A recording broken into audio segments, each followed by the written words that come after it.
하박국 네 번째 시간입니다. 오늘 말씀은 하박국 3장 1절부터 19절 말씀까지입니다. 1절부터 3절 말씀을 합독하고 하박국 3장 전체를 보도록 하겠습니다. 자, 그러면 하박국 3장 1절부터 3절 말씀을 한 목소리로 합독하도록 하겠습니다. 시기오노스에 맞춘 선지자 하박국의 기도라. 여호와여, 내가 주께 대한 소문을 듣고 놀랐나이다. 여호와여, 주는 주의 일을 이 수년 내에 부응하게 하옵소서. 이 수년 내에 나타내시옵소서. 진노 중에라도 긍휼을 잊지 마옵소서. 하나님이 대만에서부터 오시며 거룩한 자가 바란 산에서부터 오시는도다. 그의 영광이 하늘을 덮었고 그의 찬송이 세계에 가득하도다. 아멘. 자, 하박국서는 총 3장으로 되어 있는 예언서입니다. 좀 이렇게 쉽게 구분한다면 1장 1절 한 절이 이 책이 어떤 책이냐라고 하는 그런 도입부가 나오는 책이고요. 1장 2절부터 3장 19절 전체가 다 이제 그냥 본론부입니다. 이제 핵심이 나오는 거죠. 이 본론부를 다시 두 부분으로 나누어집니다. 1장 2절부터 2장 20절. 그러니까 사실 1장, 2장 대부분이 뭐냐면 전반부가 되고요. 3장이 후반부가 됩니다. 그래서 전반부는 하박국 선지자와 하나님 간의 두 번에 걸친 질의응답을 통해서 인간의 사고로는 이해할 수 없는 하나님의 초월적 섭리와 주권과 공의를 강조한 겁니다. 어제도 청년 한 명이 저한테 이 시대가 왜 이런지 막 하나님이 전능하시다면 이럴 수 있는 거 아니냐고 얘기하는데, 하나님은 모든 사단이 역사하는 가운데서 당신의 뜻을 이룰 수 있는 전능하신 하나님이심을 우리는 알아야 될 줄로 믿습니다. 그런 부분을 좀 이야기하니까 이해하더라고요. 자, 이제 후반부 3장 1절부터 19절은요, 두 번에 걸친 질의응답을 통해서 하나님의 초월적 섭리와 주권과 공의를 깨닫게 된 하박국 선지자가 하나님께 드리는 기도문 형식의 찬양이 이렇게 이제 나오는 겁니다. 그 부분을 이제 오늘 보게 될 겁니다. 그래서 하박국 3장을 보면서 또 우리가 중요한 은혜를 받는 시간이 되었으면 좋겠습니다. 첫 번째가 1장 1절입니다. 시기오노스에 맞춘 선지자 하박국의 기도라고 합니다. 뭐 시기오노 그러니까 되게 좀 어렵잖아요. 저도 찾아보니까 시편 7편에 보면 시가온 형식으로 만들었다, 시가온에 맞추었다 그러는데 이게 수금을 가리키는 것으로 추정한다고 봐요. 그래서 보면 19절에도 내 수금에 맞춘 것이다라고 해서 아마 시가온, 이 시기오노시 아마 수금에 맞추지 않았나라고 이렇게 추정하고 있습니다. 뭐 그건 추정일 뿐이지 정확하게 모르고요. 2절은 우리가 잘 아는 말씀입니다. 한번 제가 다시 한번 읽어볼게요. 우리가 정말 기도하는 마음으로 우리 중심이 고백해 믿습니다. 여호와여, 내가 주께 대한 소문을 듣고 놀랐나이다. 그냥 막연하게 아는 하나님이 아니구나. 진정으로 전 우주 만물을 통치하시고 가장 강하다고 하는 나라도 한 번에 무너뜨릴 수 있는 그런 하나님이시구나. 쉽게 말하면 하나님은 이스라엘을 너무 사랑해서 주변의 강대국을 통해서 이스라엘을 징계하시는 거예요. 그런데 그 징계했던 나라들은 하나님이 완전히 그 악 때문에 멸망시키지만 그 가운데서 결국은 하나님의 백성은 회복시키시는구나.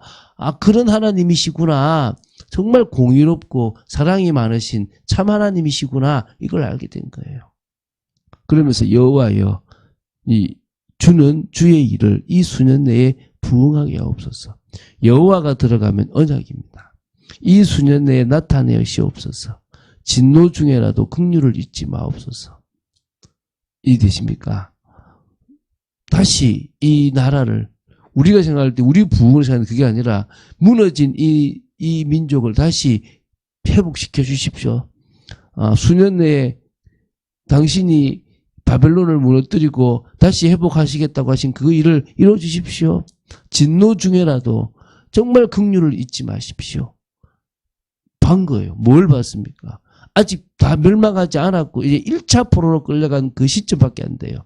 그런데 뭘 본 거죠?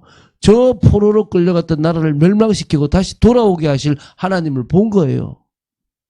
수년 내에 이루시고 진노 중이라도 긍휼을 잊지 말라고 그러는 겁니다. 3절부터 7절입니다. 심판자로 오시는 하나님의 영광과 권능을 찬양하는 내용입니다. 하나님이 대만에서부터 오시며 거룩한 자가 바라한 산에서부터 오시는도다. 셀라.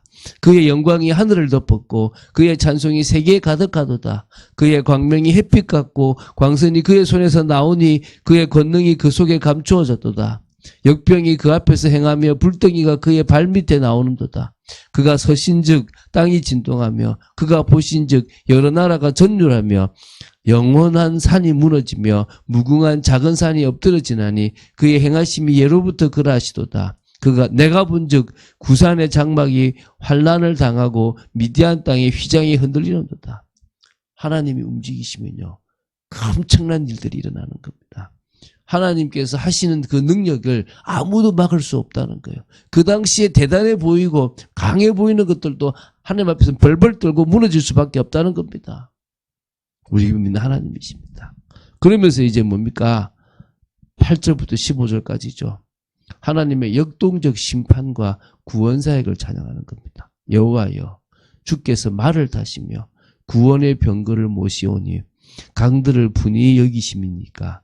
강들을 노여워하심입니까? 바다를 향하여 성내심입니까? 막 하나님이 하시는 게 너무 가하니까 지금 바다나 강이나 산들을 향하여 지금 하나님이 지금 뭘 하십니까? 이제 이런 의미입니다. 주께서 활을 꺼내시고 화살을 바로 쏘셨나이다. 셀라. 주께서 강들로 땅을 쪼개셨나이다. 막 쪼개는 거예요. 산들이 주를 보고 흔들리며 창수가 넘치고 바다가 소리를 지르며 손을 높이 들었나이다. 날아가는 주의 화살의 빛과 번쩍이는 주의 창의 광채로 말미암아 해와 달이 그 처소에 멈추었나이다. 주께서 노를 바라사 땅을 두르셨으며 분을 내사 여러 나라를 밟으셨나이다. 주께서 주의 백성을 구원하시려고 기름 부은 자를 구원하시려고 나오사 악인의 집에 머리를 치시며 그 기초를 바닥까지 드러내셨나이다. 그들이 회오리 바람처럼 이르러 나를 흩트려 하며 가만히 가난한 자 삼키기를 즐거워하나 오직 주께서 그들의 전사의 머리를 그들의 창으로 찌르셨나이다. 주께서 말을 타시고 바다 곧 그 큰 물의 파도를 밟으셨나이다. 뭐 그 당시의 표현법이고 또 그냥 뭐 시적인 표현법인데 한마디로 그런 거지 않습니까? 하나님은 심판을 하시는데 아주 강하고 힘있게 전 이 만물이 움직일 정도로 역동적인 심판을 하신다는 것이고 그 가운데서 하나님은 당신의 백성을 구원하신다는 거예요. 당신의 백성을 향한 하나님의 뜻을 반드시 이루신다는 거예요. 그게 하나님이 원하시는 일이고 하나님께서 하시는 겁니다. 그래서 결국은 하나님의 역사가 있는 거죠. 자, 여기서 좀 하나 볼게요. 하박국 선지자는 세상을 심판하기 위해서 오실 하나님의 영광과 권능과 임재 그리고 또 하나님의 심판과 구원 사역을 이 상징적 언어를 가지고 지금 매우 장엄하게 생생하게 묘사했잖아요. 그죠? 근데 이건 사실은 미래에 있을 일이라는 거예요. 근데 이거를 현재 일처럼 묘사한다는 거예요. 그래서 이거를 문학 기법에서 미래에 일어날 일을 현재 일어난 일처럼 이게 느끼게 하는 기법을 사실적 현재라고 한대요. 저도 이렇게 이번에 연구하면서 봤습니다. 그래서 미래의 일이 반드시 성취될 것임을 시사함으로써 이 말씀을 보는 사람으로 하여금 극적 긴장감을 갖게 하기 위한 문학적 이제 표현 기법이라고 합니다. 자, 이제 마지막입니다. 우리가 많이 보는 건데 저도 이 말씀을 참 많이 인용하고 고백합니다. 자, 우리 16절부터 19절 앞부분까지인데, 그죠? 선지자가 심판당하는 자로서의 두려움을 토로하면서 심판으로 말미암아 자신의 모든 것을 잃게 되는 처지에 이르게 된다 할지라도 자신은 구원의 하나님으로 인하여 즐거워하며 기뻐하겠다. 오로지 하나님만을 의지하고 믿고 나아가는 삶을 살겠다라고 딱 천명하는 내용이에요. 자, 읽어볼게요. 16절에 보면은 얼마나 힘든지가 나와요. 내가 들었으므로 내 창자가 흔들렸고 그 목소리로 말미암아 내 입술이 떨렸도다. 무리가 우리를 치러 올라오는 환난 날을 내가 기다림으로 썩이는 것이 내 뼈에 들어왔으며 내 몸은 내 처소에서 떨리는도다. 지금 저 바벨론이 앞으로 우리 뭡니까? 이스라엘을 멸망시키는 게 얼마나 힘든 것인지 창자가 흔들렸고 입술이 뚫렸고 환난날을 기다림으로 썩이는 것이 내 뼈에 들어왔고 내 몸은 처수에서 떨린다는 거예요. 근데 요까지가 끝이 아니라 그 다음입니다. 비록 무화과 나무가 무성하지 못하며 포도나무에 열매가 없으며 감람나무에 소출이 없으며 밭에 먹을 것이 없으며 우리의 양이 없으며 외양간에 소가 없을지라도 나는 여호와로 말미암아 즐거워하며 나의 구원의 하나님으로 말미암아 기뻐하리로다. 주 여호와는 나의 힘이시라. 나의 발을 사슴과 같게 하사 나를 나의 높은 곳으로 다니게 하시리로다. 할렐루야.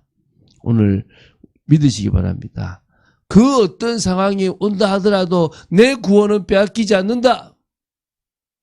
그 어떤 상황이 온다 하더라도 나는 그 구원이 가장 귀한 걸 고백한다. 믿습니까? 그래서 나는 여호와로 말미암아 즐거워하며 나의 구원의 하나님으로 말미암아 기뻐한다.